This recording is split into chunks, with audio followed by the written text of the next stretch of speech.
Hi, I'm Ellen Munschauer. And I'm Tyler Casey. Welcome back to Johnnie Bennie Campus News for one last time this year. For on-campus news this week, we have many opportunities for you to finish off your FAEs. On Wednesday, May 3rd at 7:30 p.m. in the Escher Auditorium, attend the performance of the CSB-SJU Symphonic Band and Wind Ensemble. At 7:30 p.m. on May 4th, 5th, and 6th, plus an afternoon performance at 2 o'clock on May 6th, see the CSB-SJU Theater Department present Adventures in Dance with choreography by David DeBleek and CSB-SJU students, with performances by Element and Swing Cats Dance Clubs. As always, tickets are only $10 for students. For the last Performing Arts FAE of the year at 2 p.m. on Sunday, May 7th in the SJU Great Hall, attend the CSB-SJU All College Choir performance. Next week is finals week, with Monday set aside as a study day, and the first set of finals beginning at 8 a.m. on Tuesday and running until Friday. The commencement ceremonies begin at 2 p.m. on each campus. The CSB ceremony will be happening in the Han Campus Fieldhouse and the SJU ceremony in the St. John's Abbey. Before the ceremonies, there will be community masses at 9:30 or 11 a.m. in the Sacred Heart Chapel or at 10 a.m. in St. John's Abbey. From all of us at JBCN, we would like to congratulate the class of 2017 and wish you all luck on whatever the future holds. And now for off-campus news, we go to Nicole Schultz for our last week of Headline News. Thanks, Tyler. Welcome back to JBCN's segment called Headline News. Here are the top news stories you need to know to help you stay up to date during your busy school week. First, American Airlines is currently looking into its most recent situation, which happened on Friday, April 21st, that occurred on a flight from San Francisco, California to Dallas-Fort Worth, Texas. The situation comes from a woman who was a passenger on this flight who brought her stroller for her twins, but did not check it prior to boarding. The situation escalated when a flight attendant took the stroller from the woman's hand and struck her with the stroller, almost hitting one of the twins. A man ended up interjecting after the flight attendant struck the woman by telling him that he needed to give the stroller back or the man will hit the flight attendant. The woman was upgraded to first class for her second leg of her trip. American Airlines released a statement following this. What we see on this video does not reflect our values or how we care for our customers. This incident follows the controversial video on the United Airlines flight with the man physically beaten, then escorted off the plane. In other national news, the city of New Orleans is moving towards taking down all of the remaining monuments that have any Confederate relationship to them. Supporters of this action believe that this is the step for their community with the steps towards equal rights. The opposition believes that this is more than just removing history and not having any effects on equal rights. One of the monuments was being taken down in the middle of the night, which sparked some talk around how the mayor was being a coward toward this action to not have people be there to celebrate the city taking down these pieces.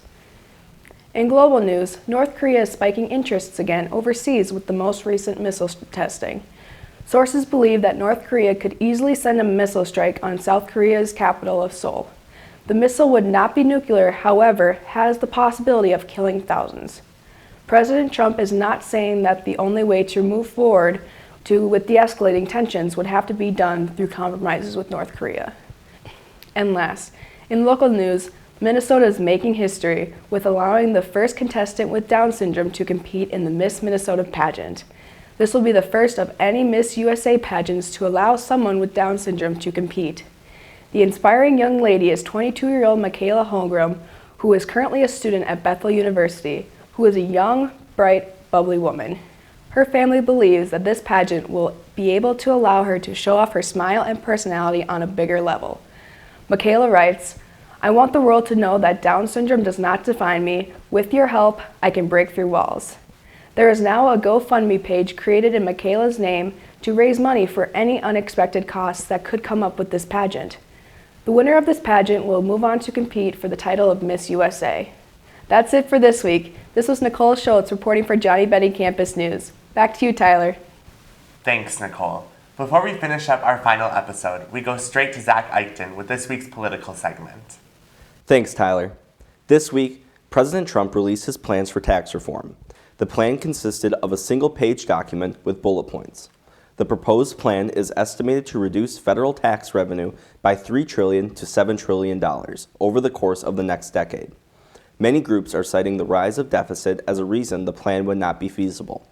The administration has stated that the economic growth will cover the cost of the deficit, but many economists are worried that the economy would not be able to grow at a fast enough pace to cover the increase of the deficit.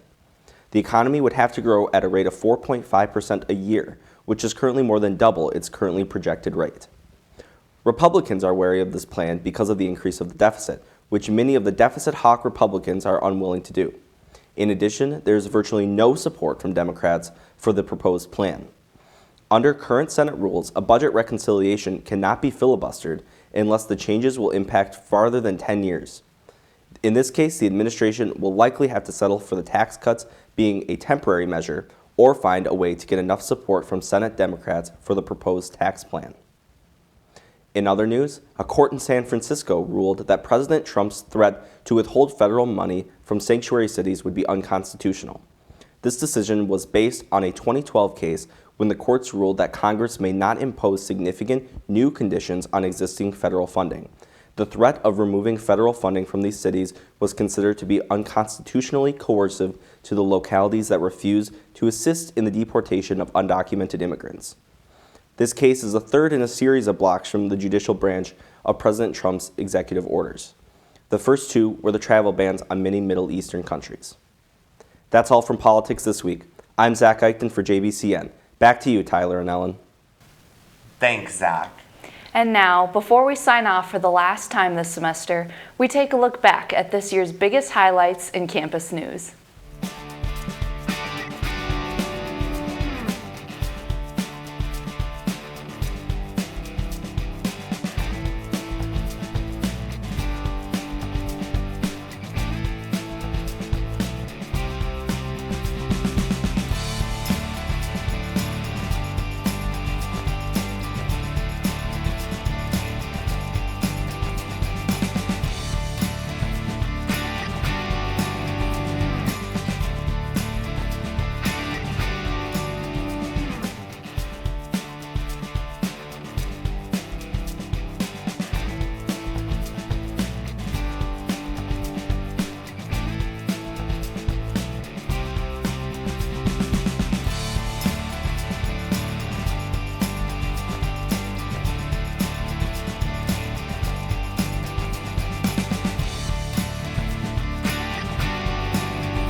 We hope everyone enjoyed another year of campus news, as well as enjoyed their time in our CSB-SJU community. We will be back in September to keep you up to date on campus events, and we appreciate all your support this year. But until then, I'm Tyler Casey. And I'm Ellen Munchauer, reporting for Johnnie Bennie Campus News. Enjoy the rest of your week, and we'll see you next semester.